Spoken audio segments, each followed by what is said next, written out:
Body Language. This week I'm in Santa Monica, California, where I'm going to be asking these guys what the biggest lie is they've ever told. One time my cousin, we were visiting her in her hometown, in her town, and she decided to take us to one of her favorite parts, to one of her favorite places. Right. She likes it a lot, and then I love her dearly, so I decided to go along with it because I really didn't like it all that much. I was just like, yeah, this is pretty good, but in my deep down inside, I was like, I'm never returning to this place again. Yeah, I have a friend of mine who's a musician.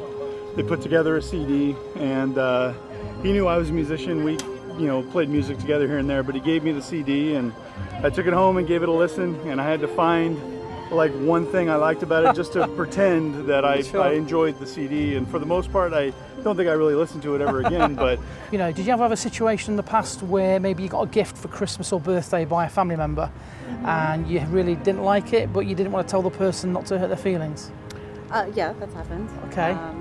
My mom buys me either dish towels or some church book every year for Christmas, and I usually throw them in the trash can. Biggest lie, not a big liar, but yeah. Biggest thing I ever got away with, I ran from the cops once.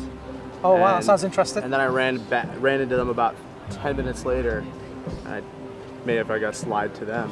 What happened is that my boss at my old job got me a record player right after I just bought a much better record player.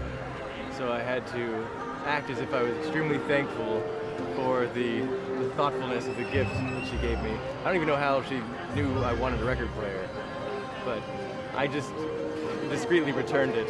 Right. The thought was there, I guess. The thought was there. Then I ran down to the street, trying to pretend like I had nothing to do, and a cop car drove past and stopped and said if I was at the party, and I said no, but kids had ran the other way. And as the cop turned around, I ran back into the bushes.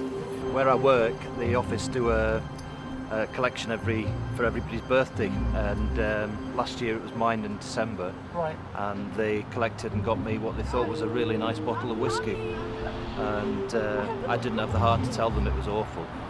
And to this day, they still think it was delicious. And what did you do with the whiskey? It's still in a cupboard somewhere. How is it? Are you going to give it to somebody else, do you think?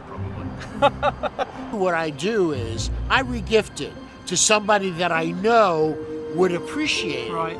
So this way I don't think anybody gets to feel bad. That's great. You know what I'm saying? Definitely. The person that got you the gift said, oh man, he loved it. But meanwhile, it sucked. Yeah. But you don't want to hurt that person's feelings. Absolutely. And then when you re-gift it to somebody, you give it to somebody that really kind of would go in for great that. idea. And then they're overjoyed. Oh man, that's some great shit that you just gave me.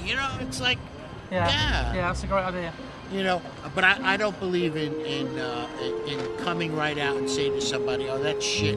How could you even think about getting me that? Yeah. I have friends of mine that have done that to people.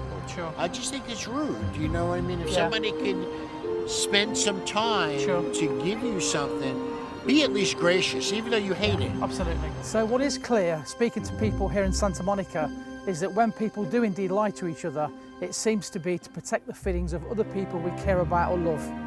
As you watch this right now, think about how many times you've lied today to protect the feelings of someone you care about.